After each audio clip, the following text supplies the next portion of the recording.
Hi guys, Sumar Fan 3, and I got back from my trip to San Francisco.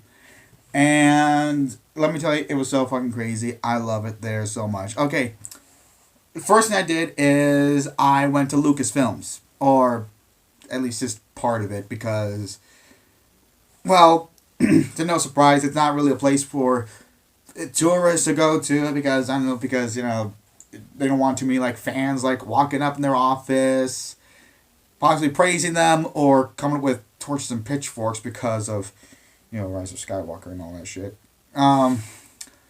But what I did manage to find Lucasfilms, I was geeking the fuck out.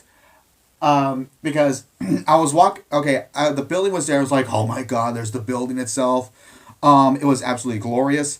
And then as soon as I saw half of the Yoda fountain, I just sprinted all the way over there, like a total geek, because I couldn't help myself, because if you don't know, I'm a fucking humongous Star Wars fan. I love Star Wars so much.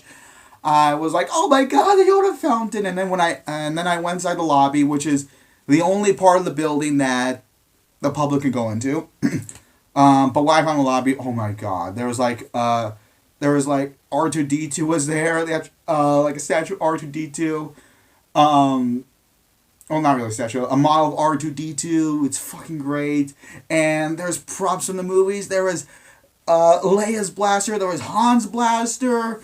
There was Luke's lightsaber. And there was Darth Vader was there. Darth Vader was there. It was so fucking cool. I was so happy to be there. I loved going to Lucasfilms, even though I can only go to the lobby, but what I got, I was just fucking happy. I was so fucking happy. And then I went to Pee-wee's Big Adventure, the premiere of Pee-wee's Big Adventure. It was its 35th anniversary, and I grew up with Pee-wee Herman ever since I was 2 years old. I love Pee-wee's Big Adventure. I love Pee-wee's Playhouse. I never saw Big Top Pee-wee. I heard that was not very good, but I did see Pee-wee's Big Holiday, and that was actually a pretty good, revival of Pee Wee Herman. And during the movie, I guess it's one of those theaters where you can just go nuts, I guess. Because everyone was quoting everything from the movie, and so I joined along too, because that's how much I really love the movie, that's how much I really care about the movie. I love Pee Wee's Big Adventure so much. So yeah, we were just quoting everything from the movie, such as the famous "I know you are, but what am I" scene, and the Andy moment. And then after the movie was over, Paul Reubens himself walked up on stage and was telling everyone a story, this interesting story about the making of Pee-wee's Big Adventure. And the best part of this, I didn't really meet Paul Reubens himself, but I got his attention from the crowd. Because, Paul Reubens was in the middle of telling the story, he was comparing how this movie was made, how Rocky was made, in similar ways.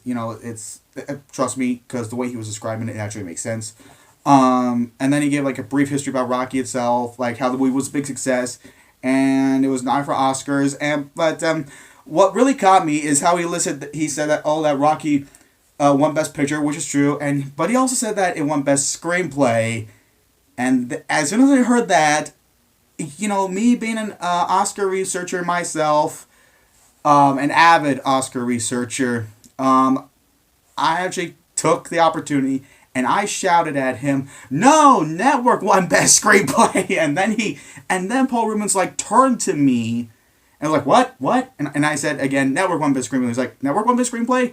Are you sure?" And he asked me 3 times, "Are you sure?" And I said yes, 3 times. And then he jokingly, I'm not kidding, he jokingly said, "Security, kindly escort this man from the stage." It was so fucking funny, but he was having fun. That's what I love about him. He was able to take the situation and able to make it fun, improv fun. I love him for that. And then he said, I'll take your word for it. I might have to look it up. And then later he said, "I'm sure you're a great guy." It was fucking awesome. I love meeting, I never really met Paul Reubens, but I'm glad we were able to make eye contact with each other and have a bit of a conversation. But it was great. I love for that. It was so fucking awesome. But yeah, I really love going to San Francisco. I loved going to Lucasfilms, and I loved going to Pee-wee's Big Adventure. It was just a lot of fun, and I hope to do something like that again. Alright, enough about that. Let's get to some user questions.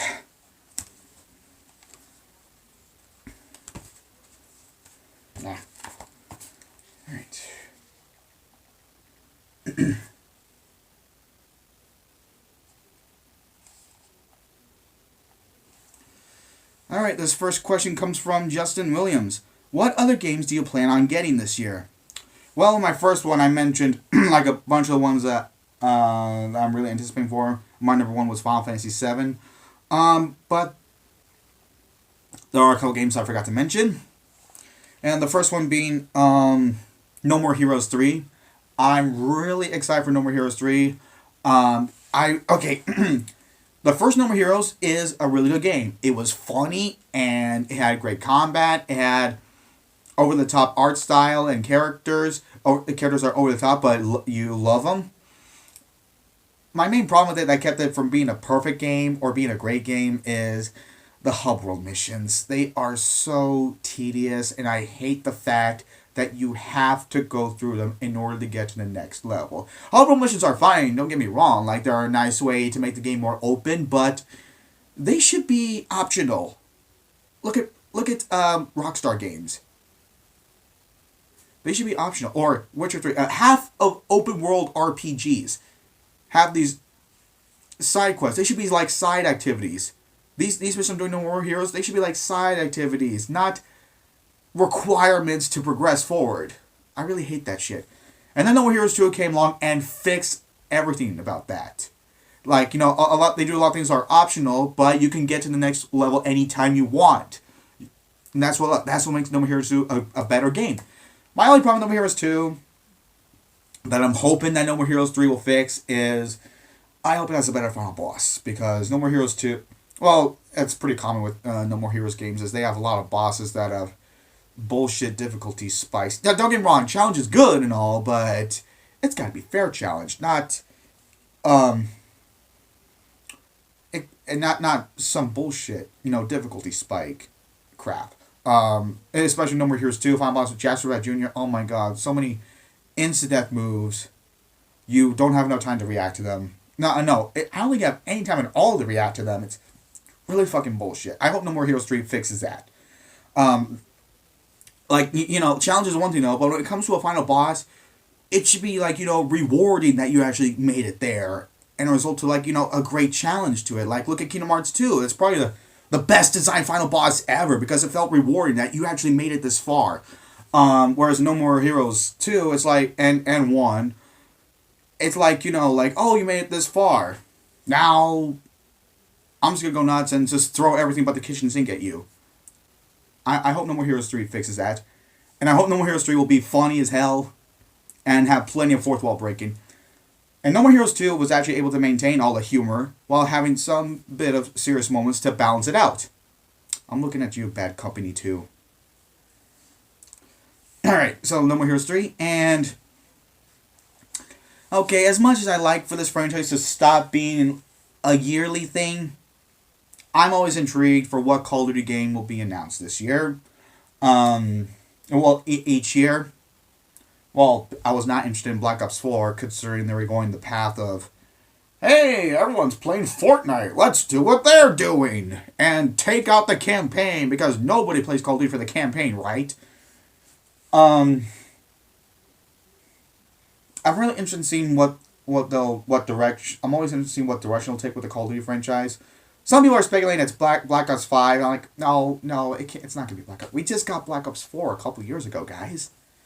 It could be another completely different, Call of Duty game. I would really hope they make a Call of Duty game that takes place in the Vietnam War. Yes, I know, you could say we technically already got that with the first Black Ops, but Black Ops mostly took place during the time of the Vietnam War. There are only a couple of missions in there that took place in Vietnam. I would really love a Call of Duty game that takes place in Vietnam, in the Vietnam War time period, because it's my favorite war period, believe it or not. I would really love a Call of Duty game to be that way. To do that, please, Activision, please make a Call of Duty game that takes place in Vietnam. And also I'm looking forward to... No, those are the only two games I could think of, yeah. Alright. Boy Thunder Productions ask, what would you say is the luckier celebrity meetup, Pee Wee Herman or Judith O'Day? Um, well, okay, like, because I never really met Paul Rubens himself, but I guess that's the lucky one because even though I never really met Paul Rubens, I was able to get his unexpected attention. So I guess you say that was lucky, whereas Judith O'Day, I actually talked to her and met her, shook her hand, had a lovely conversation with. She was fucking awesome. I guess Paul Rubens because I got his attention from the crowd, and it was fucking awesome. Yeah. All right. Next question comes from Mainland Fan 2004. Have you seen Case 39? No, I've never even heard of it. Sorry. Okay. Aaron Kramers asked, what is your favorite A24 movie?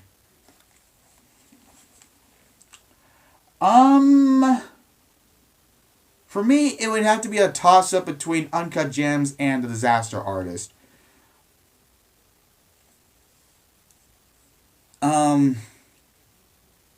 Because both of these movies tell certain stories in ways that I would never really expect.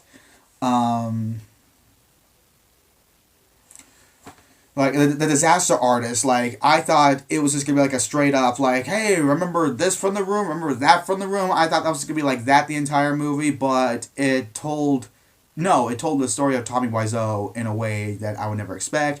And Uncut Gems was a unique crime? Yeah, a unique crime thriller. A crime thriller starring Adam Sandler. Well, then again, he was the first choice for Max and Collateral. But anyway, Uncut Gems was absolutely riveting from beginning to end. There was not a single dull moment, and Adam Sandler gives the best performance I've ever seen from him since Punch Drunk Love. So, yeah, it's a toss-up between these two movies. Alright, Tevya Smoka asks, do you think E3 is dead and buried?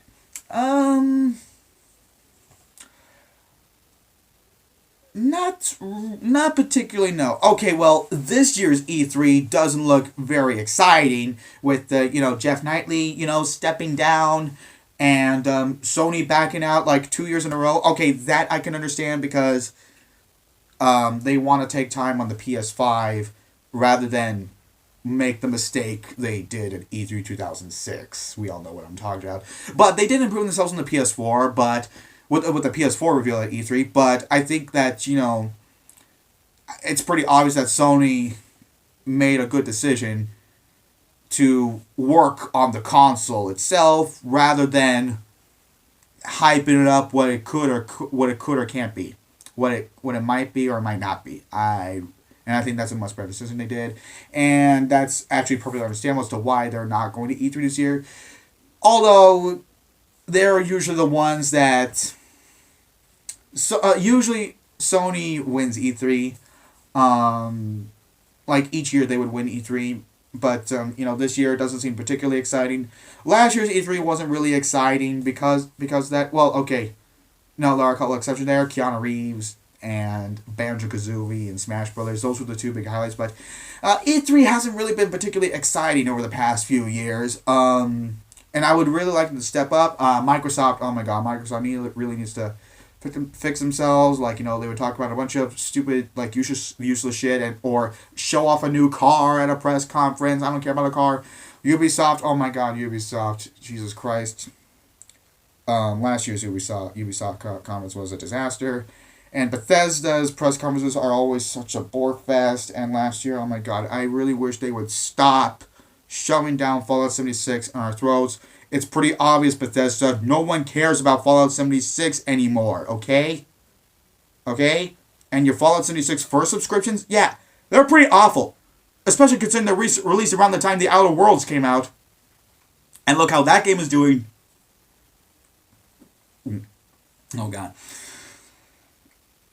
And look how that game is doing compared to this game that you are stupid enough to create, like, another version of Fallout 76 and make it $100 subscription fee.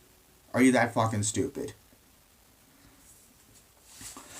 Anyway, do I think E3 is dead and buried? Not particularly, no. But this year's doesn't look very exciting, and once the PS5 comes out this year, I'm pretty sure Sony will come back next year, and hopefully E3 will start to pick up again. I do hope this year's E3 will be exciting. I hope there's some memorable things to come out this year's E3. Alright, and final question comes from Mixed Psychopath the Legend. What is that one movie you watched more than any other? Well, most recently, I couldn't stop watching Joker. I have it on Blu-ray. I couldn't stop watching it. I love the movie so much. It because Todd Phillips, took the concept of the character of Joker, told it his own way, yet still stayed true to the character, and is able to make a great movie on its own, while also a brilliant character study.